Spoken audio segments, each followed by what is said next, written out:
말씀 나누겠습니다.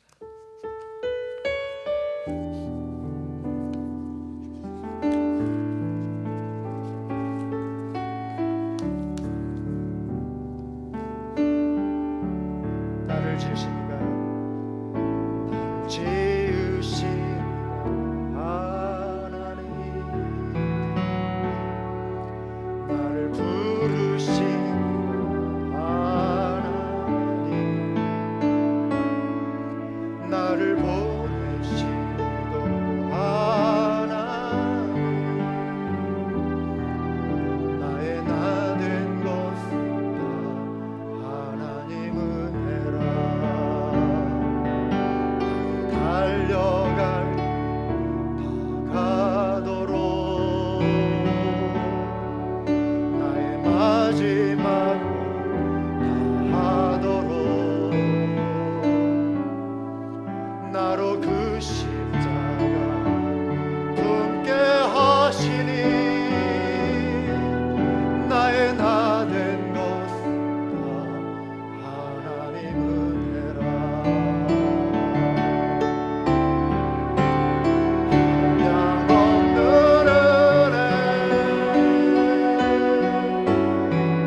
갚을 길 없는 은혜, 내 삶을 애워싸니 하나님의 은혜.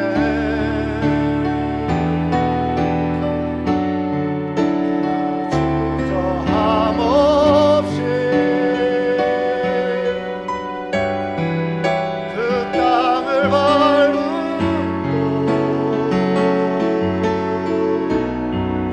나를 붙드시니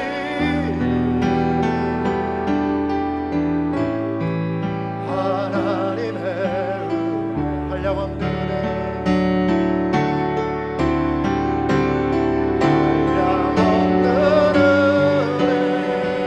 아멘. 갚을 길 없는 은혜, 내 삶을 애워싸니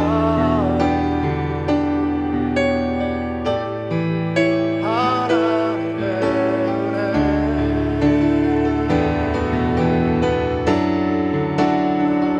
주저함 없이 그 땅을 밟고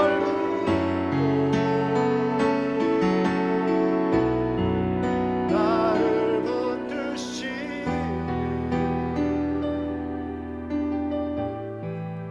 하나님의 은혜.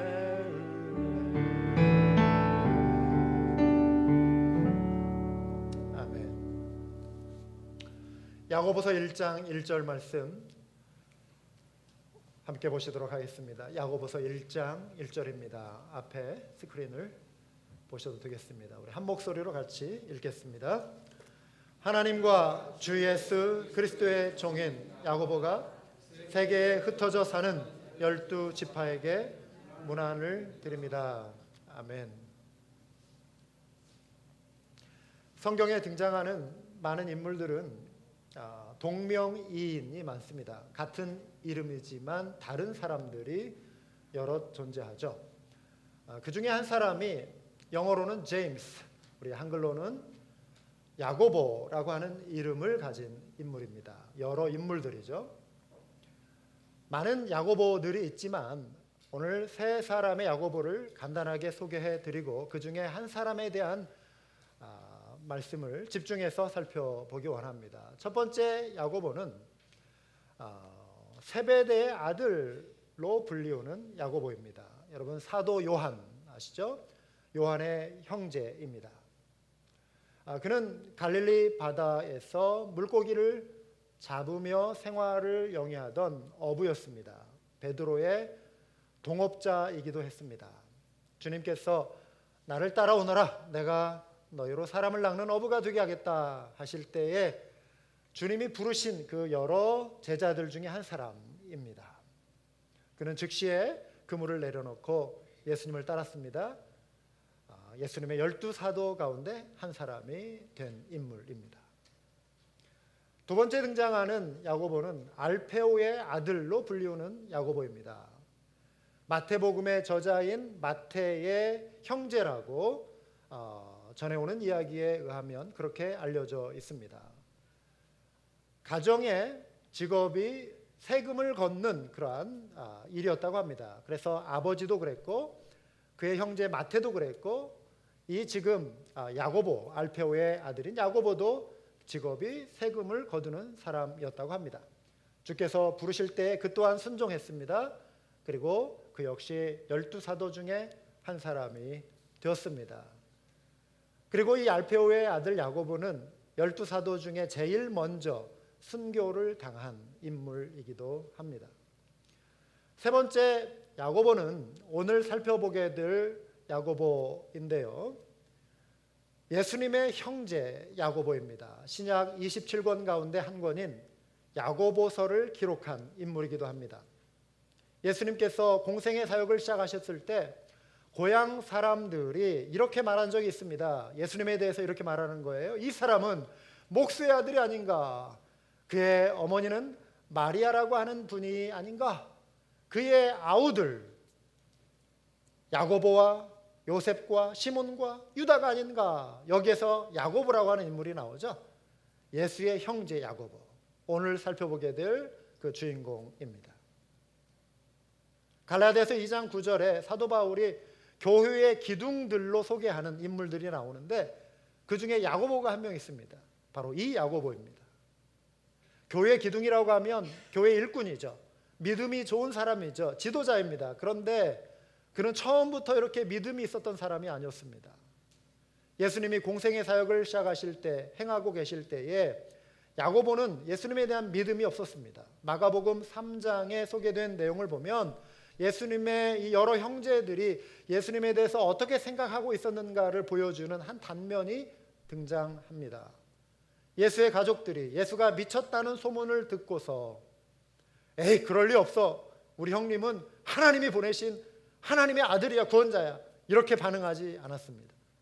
그를 붙잡으러 나섰다. 예수님에 대한 불신, 예수님에 대한 오해가 예수님의 형제인 야고보에게도 있었다라고 하는 것입니다. 이처럼 예수님을 회의적이고 불신의 시각으로 바라보았던 야고보가 어떻게 교회의 기둥이 되었는가? 어떻게 교회의 일꾼이 되었는가? 여러분, 단 한 가지 이유 외에는 다른 무엇으로 설명이 불가능합니다. 그것은 바로 예수 그리스도의 부활 사건 때문입니다.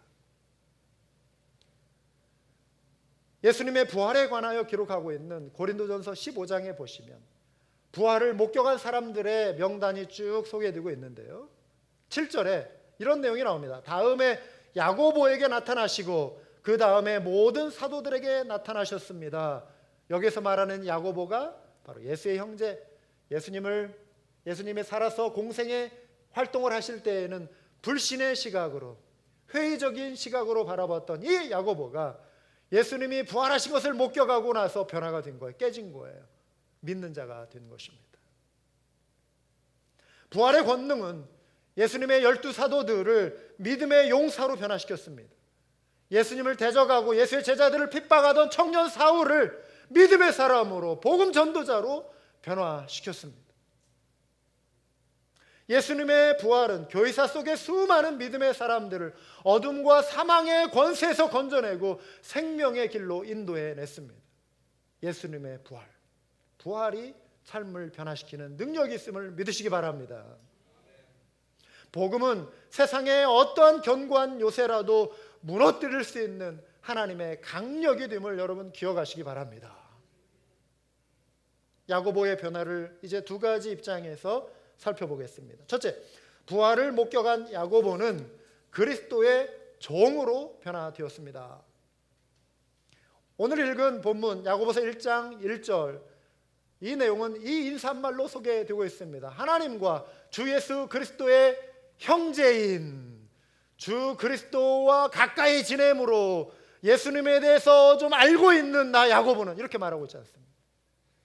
예수 그리스도의 종 야고보는, 예수 그리스도의 종인 나 야고보는 세계에 흩어져 사는 12지파에게 문안을 드립니다. 자신을 하나님과 주 예수 그리스도의 종이라고 소개합니다. 야고보의 이런 변화는 예수님을 더 이상 야고보가 어떤 육신의 잣대로 평가하지 않게 되었음을 의미하는 거예요. 그의 겸손함, 그리고 제대로 자기 자리를 이제 잡은 것이죠. 예수님을 불신하고 예수님을 대적하는 이유가 무엇입니까? 세상 사람들이, 많은 사람들이 예수님을 대적하고 예수님에 대해서 회의적인 시각을 가지고 있는 이유가 무엇이죠? 그것은 여전히 예수님을 인간적이고 세상적인 시각으로 바라보기 때문에 그런 것입니다. 예수님이 공생의 활동을 하실 때에도 사람들은 예수님을 환영하지 않았습니다. 이때 예수님이 하신 말씀이 무엇이죠? 예언자는 자기 고향과 자기 집 밖에서는 존경을 받지 않는 법이 없다. 고향, 집안 안에서는 예수님이 육신의 눈으로밖에 안 보이는 거예요. 내가 어렸을 때부터 봤는데, 지켜봤는데 목수의 아들이 아닌가. 그 이상을 벗어날 수가 없는 것입니다. 아니, 우리 형님, 우리와 같이 장난치고 우리와 같이 흙 만지면서 놀고 아버지랑 함께 지내면서 그 목수의 일을 배우고 했던 우리 형님 아닌가. 그런데 어떻게 이가 하나님의 아들이 될 수 있는가? 하나님의 아들은, 하나님의 아들이라고 하는 것은 하나님인 거예요. 하나님. 어떻게 하나님의 아들이 될 수 있어요? 육신의 시각으로밖에는 볼 수가 없는 것입니다. 사랑하는 여러분, 사람들에게 필요한 것은 예수님을 육신으로 보는 시각이 아니고 육신을 입고 오신 하나님, 예수 그리스도, 육신을 입고 오신 그 하나님을 바라보는 것이 이 세상 모든 사람들에게 필요할 줄 믿습니다. 사도 바울이 고백한 내용을 우리는 깊이 묵상해 보아야 합니다. 그러므로 이제부터 우리는 아무도 육신의 잣대로 알려고 하지 않습니다. 보세요. 영적인 세계 안에 들어오니까 우리 한 사람 한 사람이 귀해 보이고 예수 그리스도의 보혈로 구속받은 하나님의 자녀가 되니까 그리스도 안에서 한 형제 자매가 된 거예요. 영적인 눈으로 서로를 바라보게 되는 영의 눈이 열렸고요. 뿐만 아니라 이 기본에는, 이 기초에는 무엇이냐면, 전에는 우리가 육신의 잣대로 그리스도를 알았지만 이제는 그렇지 않습니다. 여러분, 이게 중요한 거예요. 이전에는 예수를 육신의 눈으로 바라봤지만 이제는 그렇지 않습니다. 부활하신 예수님으로 인해서, 예수님이 부활하심으로 인해서 그가 하나님의 아들로 입증되었습니다. 로마서 1장에 나오는 내용이에요. 부활하셨기 때문에 하나님의 아들이 되신 것이 아니라 하나님의 아들이심을 부활로 입증하셨다, 이것입니다. 그분은 처음부터 하나님의 아들이셨습니다. 할렐루야. 어찌하다가 부활해가지고 하나님의 아들 되신 게 아니에요. 신이 된 것이 아니에요. 육신을 입고 오신 하나님이세요. 그분이 부활로 그분의 하나님 아들 되심을 증명하셨다, 드러내셨다. 그 부활을 경험하고 나서 사람들의 눈이 이제는 육신으로 예수님을 아는 것이 아니라 이들의 영적인 육신의 그 비늘이 벗겨지고 예수님을 하나님의 아들로 받아들이기 시작하는 것입니다. 변화란 이런 것입니다. 변화란 이런 것입니다. 세상에 많은 사람들이 예수님이 행하신 기적, 예수님이 실천하신 사랑, 여기에 대해서 거부감을 갖지 않습니다. 누구나 다 환영합니다. 그런데 예수님이 하나님의 아들이시라고 하는 사실에 대해서는 그럴까? 어떻게 사람이 하나님 될 수 있어? 대표적인 사람들이 무슬림들이에요. 이들은 예수님을 위대한 선지자로 존경하지만 하나님의 아들이라고 말하는 것에 대해서는 이들이 거부합니다. 육신의 잣대로 예수님을 보기 때문에 그래요. 영의 눈이 열리지 않았기 때문에 그래요. 말씀을 믿지 않기 때문에 그런 것입니다. 영적인 소경이 될 수밖에 없는 거예요. 제가 최근에 주일 설교를 통해서 우리 한국 초기 신앙인들의 삶과 믿음을 소개해 드리고 있습니다. 그 이유는 100여 년 전에 복음이 우리 한국 조선 땅에 들어와서 정말 그 척박한 땅, 무지와 가난과 억압과 고통과 두려움과 그 흑암 가운데 갇혀있던 우리 조상들, 이 속에 복음이 들어와서 삶을 변화시킬 때 그 선배 신앙인들이 얼마나 순수한 열정으로 복음을 받아들이고 복음을 위해 살아갔는지 그 모습을 보면은요 너무나 감동이 큰 거예요. 감동. 제가 얼마나 많은 도전과 은혜를 받는지 모릅니다. 그 글을 보면서 요즘 제가 제 스스로에게 고백하는 게 있어요. 제가 너무 부끄러워서 저는 가짜입니다. 하나님, 저는 가짜입니다. 이런 생각이 들어요. 그 어려운 시절에 복음을 위해 살아갔던 이분들의 모습 속에서 저는 가짜라는 생각이 들어요. 가짜 목사구나. 그래서 이러한 말씀들을 제가 나누면서 우리가 다시 한번 좀 순수한 신앙을 회복하기 원하는 뜻으로 이러한 일들을 제가 좀 소개해 드리고요. 이 교회의 기둥이 된다라고 하는 것이 초대교회 성경에만 머물러 있는 것이 아니라 우리 한국교회 믿음의 선배들이 살아갔던 삶은 아주 가까운 100년 전의 모습이거든요. 왜 우리는 이렇게 살지 못하는 것입니까? 우리가 믿음으로 순종하고 결단하면 이렇게 살아가게 될 줄 믿습니다. 본받지 않은 뜻으로 제가 소개해 드리는 거예요. 이 자료는 한국 기독교 역사 연구소에서 출판한 새로 쓴 한국 그리스도인들의 개종 이야기에서 참고한 내용입니다. 설교에서는 제가 어떤 글, 어떤 저자 이런 것을 밝히지 않습니다. 그래서 많은 내용들, 좋은 내용들을 소개할 때 책의 내용을 참고하는 그 내용, 그 각주를 소개하지 않기 때문에 제가 그냥 잠시 이렇게 소개해 드리는 것입니다. 새로 쓴 한국 그리스도인들의 개종 이야기.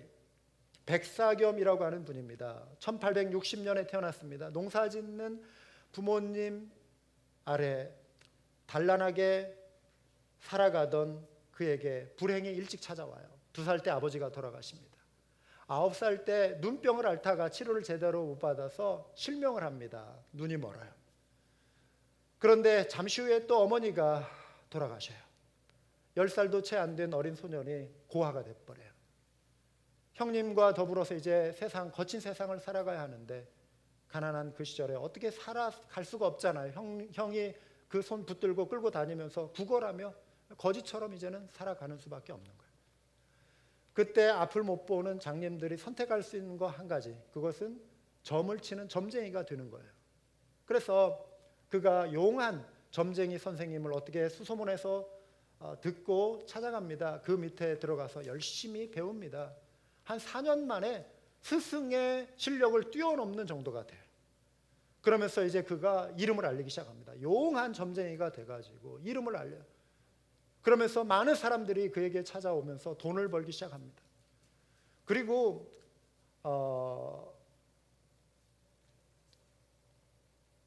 정상적인 사람, 신체가 정상적인 사람하고 결혼하면 너는 단명한다라고 하는 그런 또 무서운 이야기를 든 어떤 처자를 만나서 결혼을 합니다. 그래서 건강한 아내를 만나서 결혼하고 자식들을 낳고 재산을 많이 모으면서 살게 돼요. 그런데 그러한 삶이 편안해지면 편안해질수록 그의 마음속에 한 가지 깊은 근심이 생기기 시작합니다. 양심에 갇히기 시작하는데 직업에 대한 회의감이 찾아와요. 왜냐하면 점을 치러 오는 사람들 대부분은 부유하거나 어떤 실력 있는 유력자들이 아니라 대부분 다 가난한 사람들, 정말 힘들고 어렵게 살아가는 사람들이 나의 이렇게 지금 힘들고 어려운 생활이 언제 좀 나아질 수 있겠습니까? 내 자식은 어떻게 되겠습니까? 우리 집안은 좀 어떻게 되겠습니까? 그러면서 그 운명을 좀 알고 싶어가지고 듣고 싶어가지고 그냥 의지할 데 없는 사람들이 그냥 찾아오는 거예요. 그러니까 근데 점을 치는 것이 보니까 자기 생각하기에 이게 다 사기치는 거라는 거예요. 거짓말해가지고 막 돈을 지금 버는데 그 가난하고 힘든 사람, 의지할 데 없어서 찾아오는 사람들 그 돈을 긁어 모아서 나는 지금 배불리 먹고 사는데 이거 이렇게 계속 하는 거 이거 참 양심이 걸린다. 또 한 가지는 조선시대 말에 시대가 얼마나 어두웠습니까? 그러면서 그 민족의 어떤 위태위태한 그런 현실 속에서 그 시대상을 바라볼 때 근심이 있는 거예요. 그래서 복술가로서 살지만 정말 이 세상에 이 고통의 문제를 좀 해결할 수 있는, 어둠을 좀 떨쳐낼 수 있는 진짜 진리가 있는가? 참 돈은 무엇인가? 이것을 찾기 위해서 그가 기도를 하기 시작합니다. 천지신명께 기도를 하기 시작하는 거예요. 새벽마다 찬물로 세수를 하고 옷을 갈아입고 기도하는데 1년 기도한 것도 아니고 10년 기도한 것도 아니고요. 무려 18년 동안 하루도 거르지 않고, 그가 정말 대단한 결심이죠. 안 그래요? 하루도 거르지 않고 그 긴 시간 동안 기도를 했다는 거예요. 그런데 마음은 여전히 답답한 거예요. 보이질 않는 거예요. 진리가 보이지 않는 거예요. 그래서 이제 작정기도 합니다. 100일 기도. 100일 기도를 또 열심히 작정하고 기도하는데, 여러분 100일 뭔가 소망이 보이지 않습니까? 100일 기도에 항상 절정은 100일째 나타나는 거예요. 뭔가 역사는 100일째 일어나는 거예요. 100일째 되는 날 아침밥을 먹고 있는데 손님이 찾아온 거예요. 낯선 사람이 방문을 하는데, 그 사람은 기독교의 복음을 전하기 위해 전도지를 들고 온 김재옥이라고 하는 이름을 가진 사람이었어요. 당시에 기독교는 사람들에게 사교로 알려져 있는, 그러한, 그 당시에 천주교 핍박도 심했고요, 사교로 알려졌기 때문에 굉장히 기분 나빠했다는 거예요. 처음에.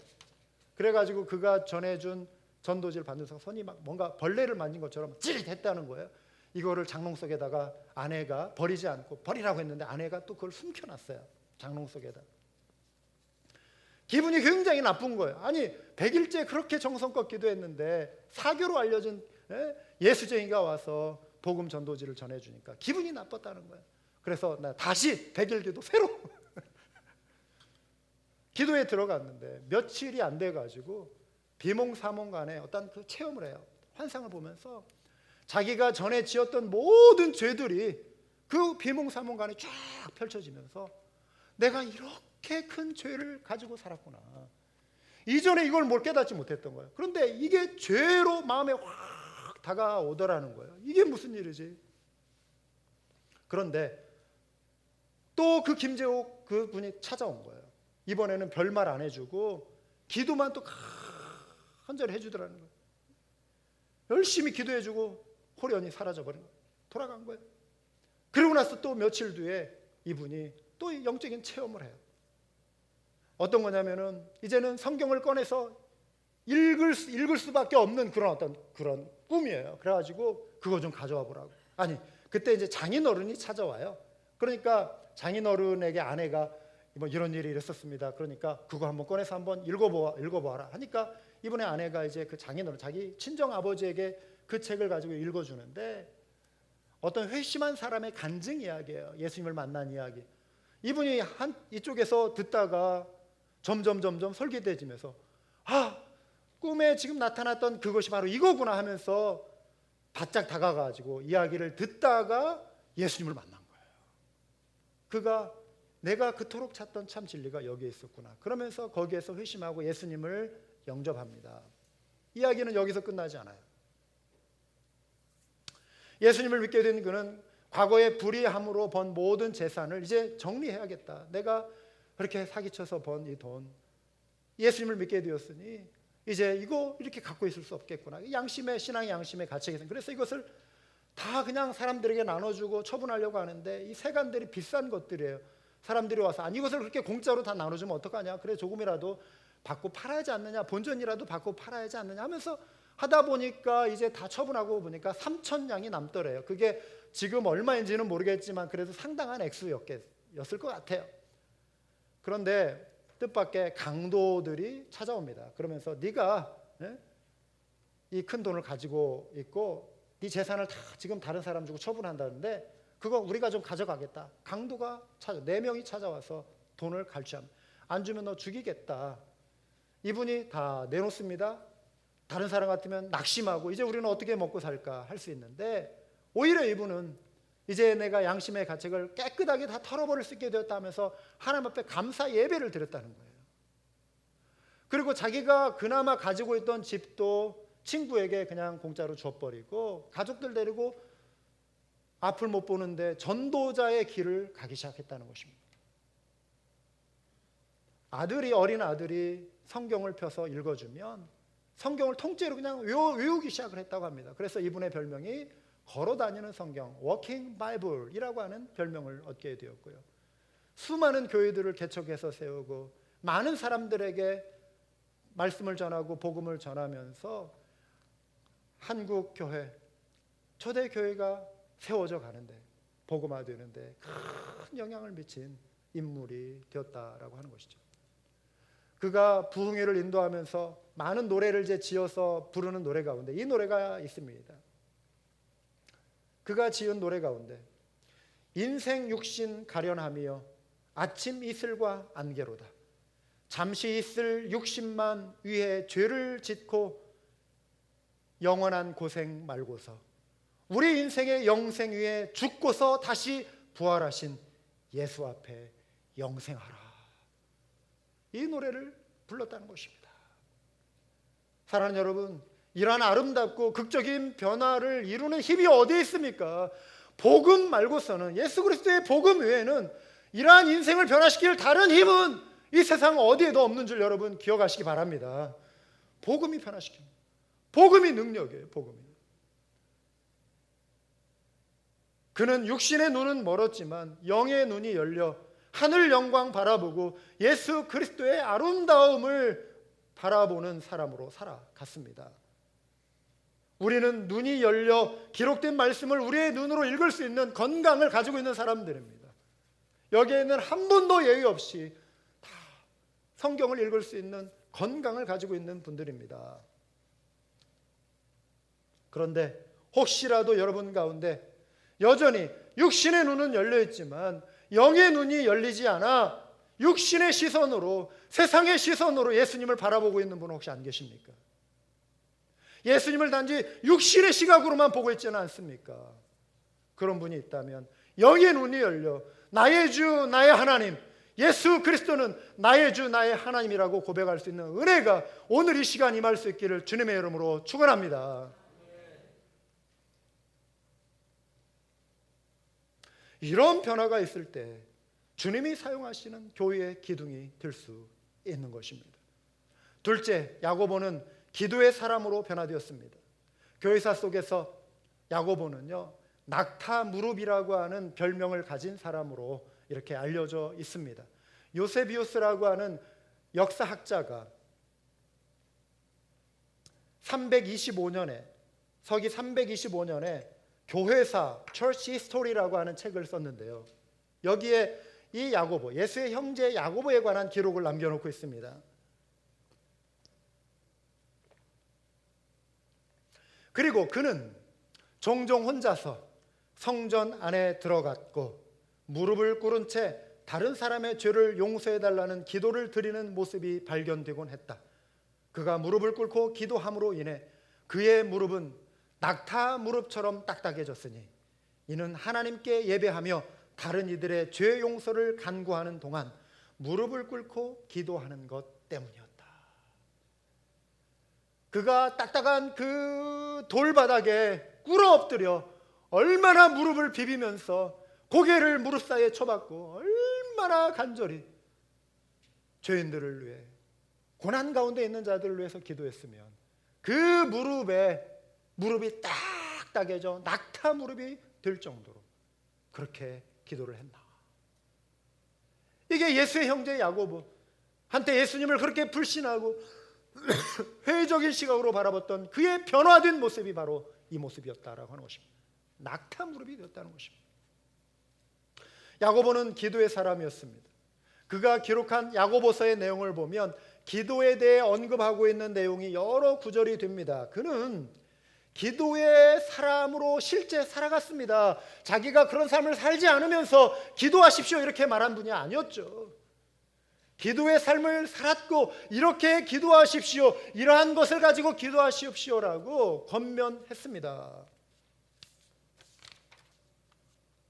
야고보가 가르쳐주는 기도는 이렇습니다. 첫째, 지혜가 필요할 때 기도하라는 것입니다. 야고보서 1장 5절입니다. 여러분 가운데 누구든지 지혜가 부족하거든 모든 사람에게 아낌없이 주시고 나무라지 않으시는 하나님께 구하십시오. 그러면 받을 것입니다. 할렐루야. 공부하실, 사업을 하실 때, 자녀 양육을 하실 때, 중요한 진로를 결정할 때, 매일 크고 작은 삶의 도전 앞에서 여러분 지혜가 필요하지 않습니까? 내가 이렇게 그냥 결정해놓고 내가 왜 그렇게 했지? 내가 이렇게 말해놓고 내가 이렇게 말을 했지? 내가 그렇게 선택해놓고 내가 이렇게 선택했지? 여러분 후회할 때 많잖아요. 이럴 때 없어요? 내가 이렇게 바보스럽지? 별로 없나 봐요. 저는 있어요. 저는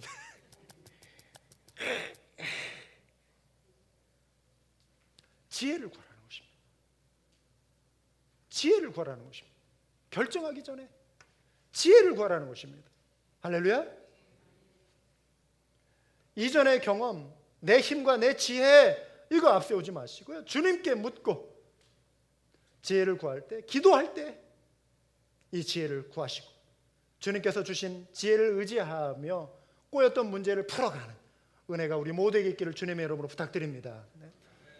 두 번째로 고난 가운데 있을 때 기도해야 합니다. 고난 가운데 있을 때 5장 13절 야고보는 권면합니다. 여러분 가운데 고난을 받는 사람이 있습니까? 그런 사람은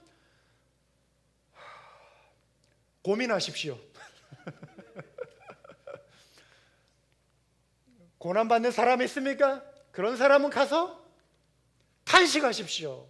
이러지 않았습니다. 뭐라고요? 기도하십시오. 크게 외쳐봅시다. 뭐라고요? 기도하십시오. 기도하라는 것입니다. 헐버트 선교사님이라고 하는 분, 초기 선교사님인데요. 이런 글을 남겼습니다. 한국 사람들을 이렇게 조선 사람들을 관찰해 보니까 신앙심이 많은 사람들인데 이분이 이런 말을 해요. 대부분 한국 사람의 삶은 유교를 믿는 사람들처럼 살아가고, 그렇죠? 겉으로 볼 때는 윤리적이고 도덕적이고 바른 것도 체면, 단정하게 살려고 노력하는, 삶을 볼 때는 유교를 믿는 사람처럼 살아가고 생각은 철학은 불교인처럼 하고 어려움이 닥치면 귀신을 섬기는 사람들로 바뀝니다. 만일 어떤 사람의 종교가 뭔지를 알고 싶다면 어려움에 닥쳤을 때에 그의 모습을 관찰해 보면 알 수 있습니다. 그의 진짜 종교는, 만약에 종교를 가지고 있다면 어려울 때 나올 것입니다. 평탄할 때는 하나님을 잘 믿고 사는 것 같은데 사업이 망하거나 삶의 고난이 찾아오면, 인생에 어떤 심각한 어떤 문제가 생기면 하나님이 아닌 다른 신앙의 대상이라도 그냥 붙잡고 그 문제 해결해 보려고 하는 것이 한국 사람들의 모습들 속에 관찰이 되더라는 것이죠. 심지어 그리스도인이라고 하는 사람들 속에서도 급하면 점쟁이 찾아가고 운수 따지고 이사 갈 때 물어보고 어려우면 부적 갖다가 점치는 사람 가지고 부적 받아가지고 집에다 갖다 놓고 사업체에 붙여놓고, 여러분 그런 사람이 있어요. 정말 그리스도인들 가운데 부적 혹시라도 여러분 한 분도 없는 것을 알지만 아직도 부적 소유하고 있는 분, 제 눈을 보십시오. 다 처분하시는 은혜가 있기를 바랍니다. 아멘 하신 분 그냥 모르고 아멘 했죠.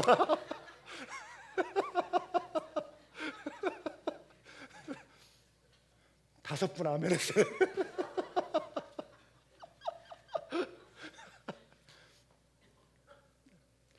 부적 다 처분하시기 바랍니다. 한 분도 없네요.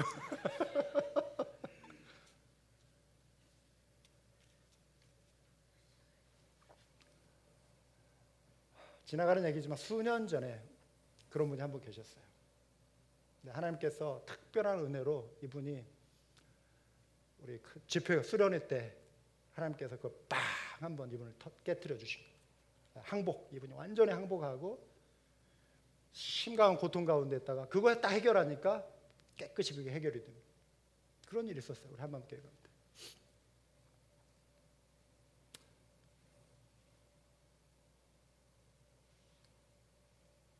여러분 낚시하다 보면은 이렇게 낚싯대를 하나 던져놓고 할 수도 있지만 4개, 5개 이렇게 던져놓을 때가 있어요. 왜? 확률을 높이기 위해서. 신앙생활은 이렇게 낚시하는 것처럼 하면 안 됩니다. 뭐냐면 뭐라도 하나 그냥 걸려라. 예수님이든 부처님이든 귀신이든 뭐든 내 문제 하나 그냥 해결해 줄 수 있다면 그냥 하나 그냥 걸려라. 여러분, 이러한 신앙생활은 우상 숭배, 귀신 숭배, 이러한 심각한 죄를 짓는 거예요. 우리가 하나님 믿기로 했다면 그냥 하나님 바라보고 가야죠. 하나님만 의지해야죠. 왜 내가 버린 이전의 것을 자꾸 찾으려고 해요?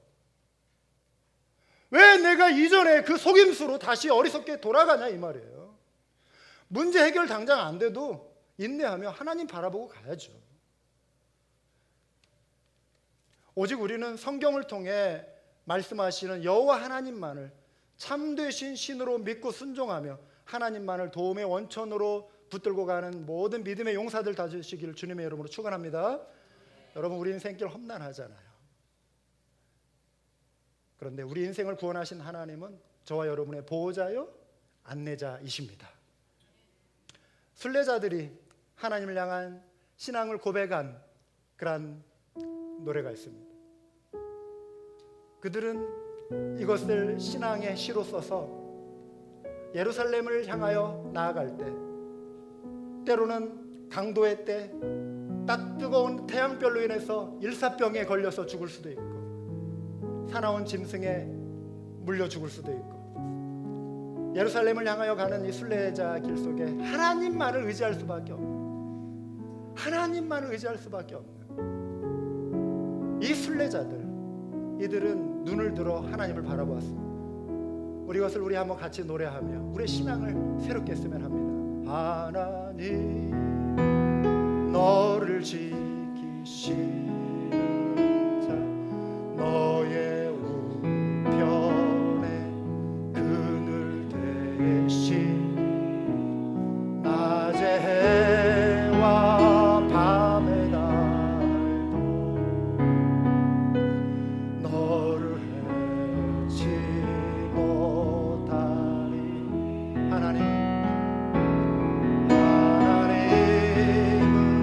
너를 지키시는 자, 너의 환난을 면케하시리. 그가 너를 지키시리라. 아멘. 아멘. 너의 주님을 지키시리라. 눈을 들어, 눈을 들어 산을 보아라.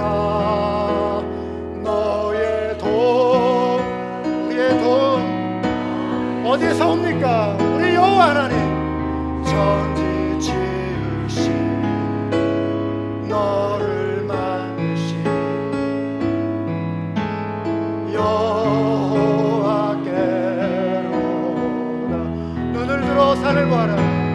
눈을 들어 산을.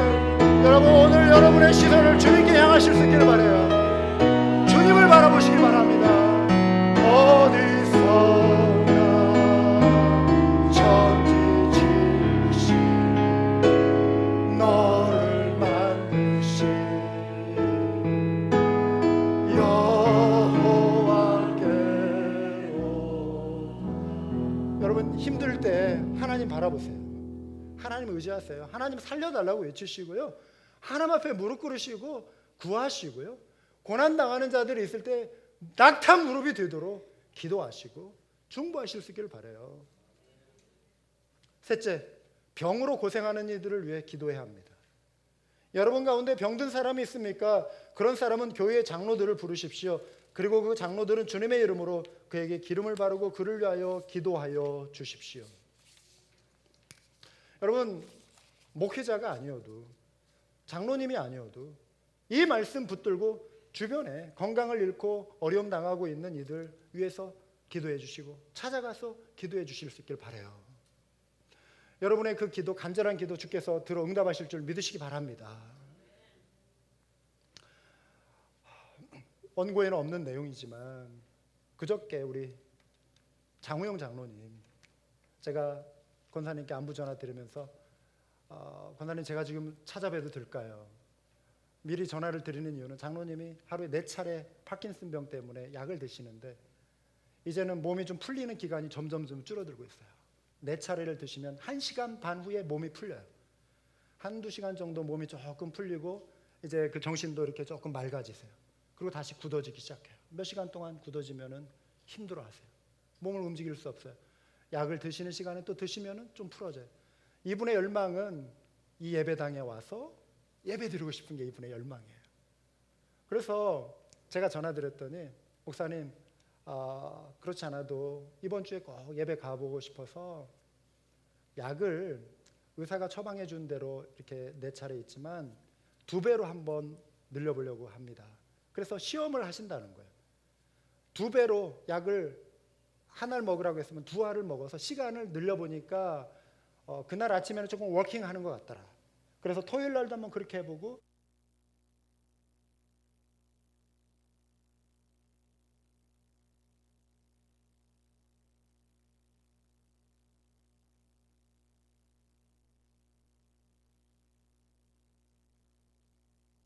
그렇게 이제 통화를 마쳤는데 안타깝게도 오늘 11시에 못 오셨어요.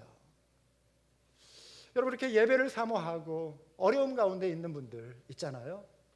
이런 분들 우리가 떠올리면서 우리 교회 안에 있는 가족들, 또 교회 밖에 있는 그러한 분들 떠올리시면서 기도해 주시기 바라요. 야고보는 기도하라는 권면을 통해 구약의 위대한 선지자 엘리야를 떠올리고 있습니다.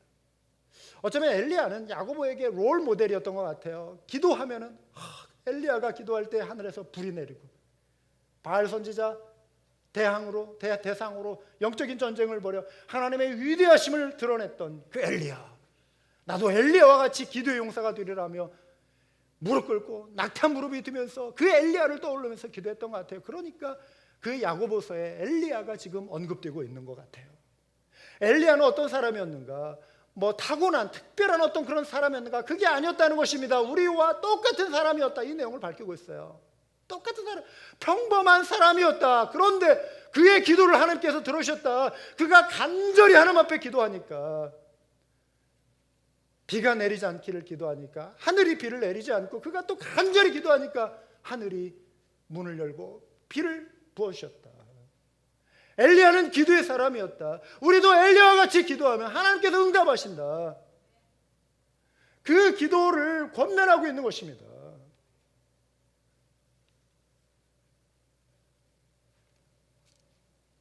우리 또한 믿음을 가지고 기도한다면 불가능해 보이는 일을 가능으로 바꾸시는 하나님의 능력을 경험하게 될 줄 믿습니다.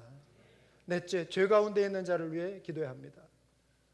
나의 형제자매 여러분 가운데서 진리를 떠나 그릇된 길로 가는 사람이 있을 때 누구든지 그를 돌아서게 하는 사람은 이 사실을 알아두십시오. 죄인을 그릇된 길에서 돌아서게 하는 사람은 그 죄인의 영혼을 죽음에서 구할 것이고 또 많은 죄를 덮어줄 것입니다.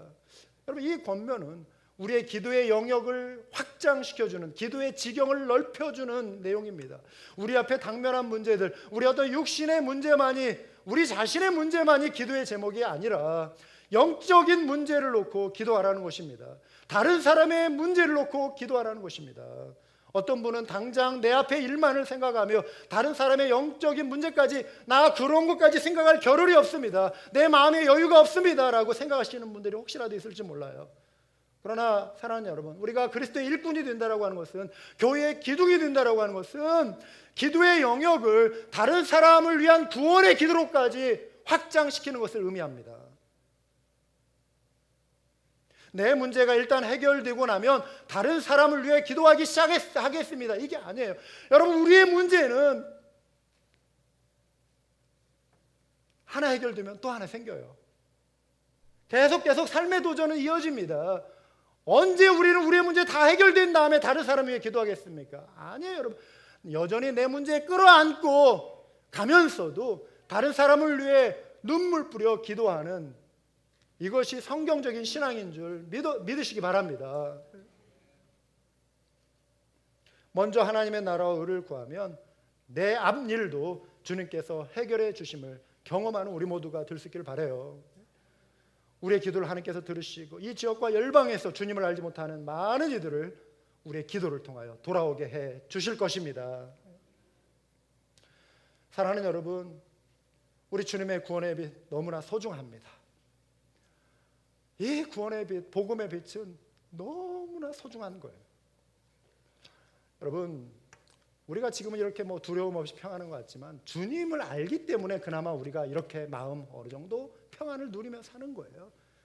주님을 알지 못할 때 우리는 정말 좌절과 절망과 두려움과 낙심과 비교의식과 상처 속에서 살아가던 존재들.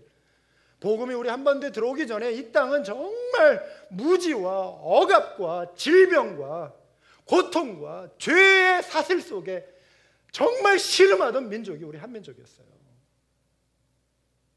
복음이 아니었다면 정말 소망이 없는 나라가 우리 한민족이었어요. 얼마나 무지했냐면 천연두, 치킨팍스, 그게 귀신이 가져다 주는 것으로 알았잖아요, 여러분. 안 그래요? 그러니까 치킨팍스, 천연두 생기면, 수두 생기면은 그냥 무당 찾아가가지고 당연한 의식이 그거예요. 무당이 와가지고 뭔가 해줘요. 그러면서 이 수두를 가져다 주는 귀신이 13일 동안 머무르기 때문에 그때까지는 빗으로 머리를 손질해서도 안 되고 세수를 했어도 안 되고 옷을 갈아입었어도 안 되고 빗자루 들고 마당을 썰어서도 안 된다. 그러면 귀신이 화가 나가지고 애 죽인다, 애 잡아간다, 애 얼굴 완전히 흉측하게 만든다. 그러니까 절대 조심해야 돼. 그러니까 정말 무서워가지고 아무것도 못하고 벌벌벌벌벌 귀신에게 떨던 민족이 우리 민족들이에요. 여러분, 귀신을 섬기고 귀신을 엄청나게 무서워하던 도깨비. 뭐 이 도깨비 저 도깨비. 지금은 우리가 이러지만 우리 할아버지 때의 모습이 그랬어요. 복음은 우리 민족에 광명한 빛을 가져다 준 거예요. 서양 의사들이 선교사로 와서 한 방에 해결해 주잖아요. 예? 사이언스, 과학, 그 무지 목매해가지고 푸닥거리하면 질병이 나가는 게 아니라 손발 깨끗이 씻는 것만 가지고도, 몸 청결하게 하는 것만 가지고도 많은 질병을 예방할 수 있게 해주는 이 간단한 거, 복음을 들고 온 선교사들이 와서 알려준 거예요. 귀신에 대한 두려움, 예수의 이름을 외쳤더니 귀신이 쫓겨가고 병자가 살아나고 병이 낫고 죽은 자가 살아나고. 여러분, 예수의 이름으로 성경을 읽으니까 이들이 예수의 이름을 주장하기 시작하고 예수의 이름 앞에 그들이 그토록 두려워하던 그 귀신들이 떠나가는 것을 보며 하나님을 믿게 된 거예요. 예수님을 믿게 된 거란 말이에요. 복음의 능력이에요. 복음은 우리를 죄에서 해방해 주셨고 복음은 우리를 두려움 가운데서 해방해 줍니다. 할렐루야. 놀라운 것입니다. 복음이 삶을 변화시킵니다. 사랑하는 여러분, 예수 그리스도가 죄인 되심을 믿고 증거하고 기도할 때 죄인이 죽게 돌아옴을 믿으시기 바랍니다. 문제는 우리가 전하지 않기 때문에 그런 거예요. 아까 그 김재옥이라고 하는 분처럼 100일째, 누군가 지금 100일 기도하는 사람이 있을지 어떻게 알아요? 우리 주변에. 성령의 감동을 주시면 그냥 순종하고 가세요. 문전박대 당하더라도 가세요. 그래도 그가 돌이켜서 꿈을 통해서라도, 야, 너에게 찾아온 그가 네가 그토록 지금 해결하려고 하는 그 문제, 그 해답 가지고 왔는데 왜 너 문전박대 했느냐? 하나님이 그렇게 콕 집어주실지 어떻게 알아요? 안 그래요? 그냥 순종하고 가시면 돼요. 결과는 맡기세요. 여러분이 결과까지 책임지려고 하지 마세요.